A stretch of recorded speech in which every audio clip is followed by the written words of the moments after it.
one stage when I felt like the music scene in the UK was going a certain direction. I just wasn't happy with what was going on. Like, I wasn't happy with the way I was making music. I wasn't happy with the music that was coming out. Nothing. So I kind of like took a risk to go like back to square one. Took a risk for people to say, yo, Skepta's fallen off, or Skepta's like, he's weird, or like, I got called a hipster the other day. Like, how am I a hipster? I don't understand that. Like, I took a risk to be called all these names because I've been at square one before in life. You know what I'm saying? Like, I always know, like, I'm a man and I can come back from anything. Yeah, so we went on tour and we got to Leicester. Charlie pointed at like a music shop, yeah, and he was like, yo, like, that's where I get my music equipment from.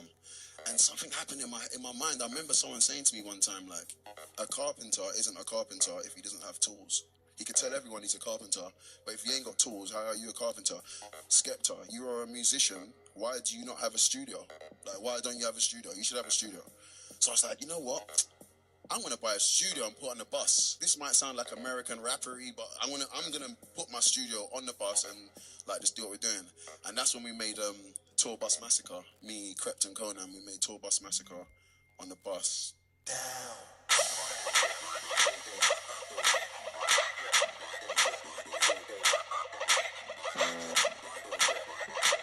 Day, me and the man, their motion. Said I'll be a big MC by end of school term. It's like, you know what? And then when we got back to London, come back and I was like, I can't be bothered to take these, like, all this equipment home. I'm just gonna leave it on the bus and just go home, man.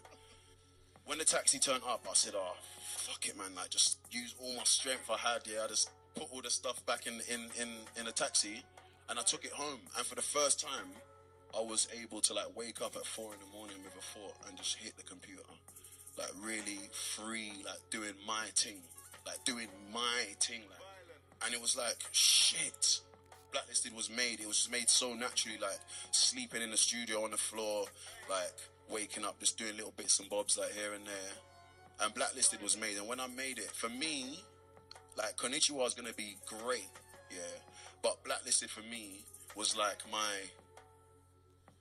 my realization CD. Every time I listen to it, I'm always going to hear myself. I like that happened to you, Skepta. You know, the ones that I like that you thought that. I like that you came to that realization one day that this shit ain't right. And it was from then I started to make music really freely. And then it was when I made Lay Her Down. What's good, people? And I said Dev's name in it.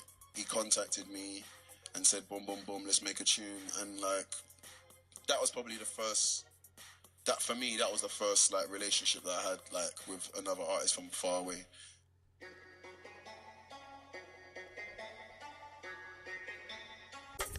I was like, yeah, I'm just gonna do all my music like this. And it's like, I can make a song with anyone, but I just don't feel it, man. I don't feel it again. Like, I'm a big man. Like, I like, all that stuff is like, it's bullshit. You know what I'm saying? Like, all that stuff's bullshit. I want to know, like, do I fuck with you? Like, before I'm a fan of you, I'm a man. So are you a man? You get what I'm saying? Are you a man? Or are you coming here to try and finesse? You get what I'm saying? Are you coming here to try and finesse man again? Are you coming here to big me up so every radio station I get called on, Mr. Jam wants to talk to me about Drake and Kanye? So this is like free radio promo for these guys. You get what I'm saying? Like, so I've just clocked that, and now I'm just moving away, and I know that, not to make it about American rappers, around the world, they can feel this energy from me. They can feel the first time like a man. You get what I'm saying? Like a man that stands for his thing, and he's doing his music, whether anyone likes it or not, he's just doing his thing, and that's why they fuck with me. It doesn't matter about my music, like, it ain't safe, that's not me, and they're not great, so much greater than anything I've made before, but it's just like my ethos and how I've been moving, like, and how I speak to them, and when they see me, who they see. You know what I'm saying? They see someone that they're like, yeah, this guy is a soldier in my army. You get me? You know what I'm saying? Like, yeah, I fuck with him. And since then, that's us been moving. I don't care about no one. I don't give a shit about who's sold what.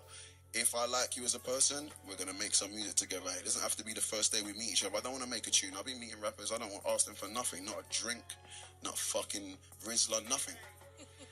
You get me? So that's what it is now. And I think that's the whole, like, everybody should just move like that, man. Everybody should move like that. Like, I understand, like, we've grown up watching certain people's films and like listening to their music all our lives, and we almost like aspire to be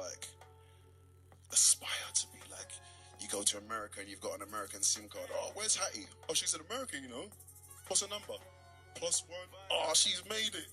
Like, oh, she's out. You get me? That's how, like, we all, English people almost, let's not lie. You get what I'm saying? It's just like the American dream. That ain't for man. Like, we are here. And the moment I realized that, yeah, I just walk with an integrity that's just like untouchable.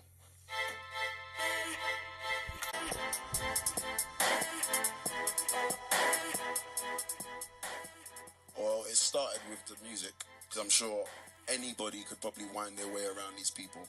I'm trying to meet these guys to show them the talent. You get what I'm saying? I wanna, like, I'll go around. Kanye don't know what phone I got. He don't know if I got a Nokia, Samsung, iPhone, because I've never taken my phone out when I've been next to him. I'll go in the studio, open my laptop, I'm on things. Like, he's seen how I move. Like, I don't care about all that. Like, I'm not here and trying to be, like, in the outside world. If I'm here, I'm here. You get what I'm saying? And that's how I move around all them guys, and they've seen it.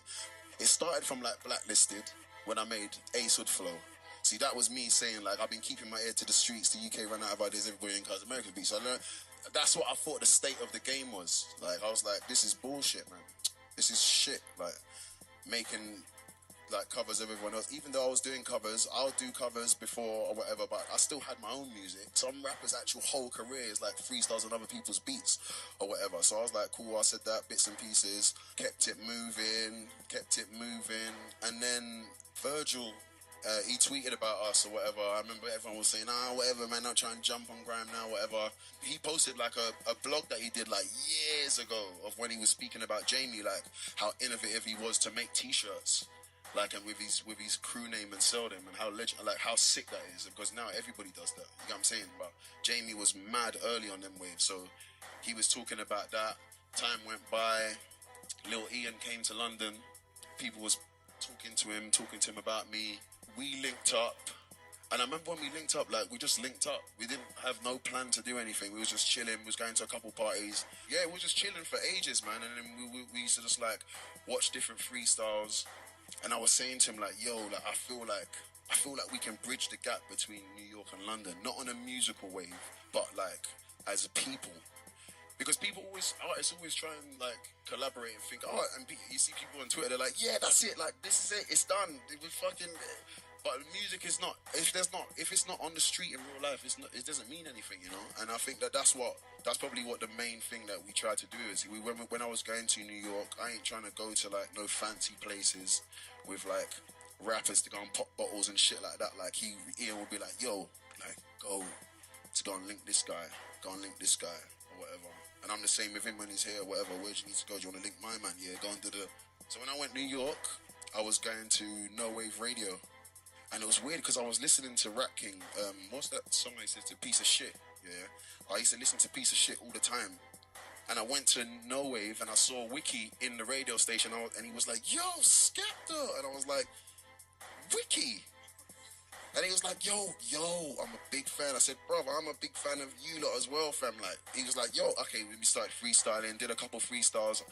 They came here and we did a Just Jam together. I think we did a Just Jam, Rat King and Skepta Just Jam. And then I put Wiki on the remix of That's Not Me. What up, baby? What up, baby? Feel the music, baby.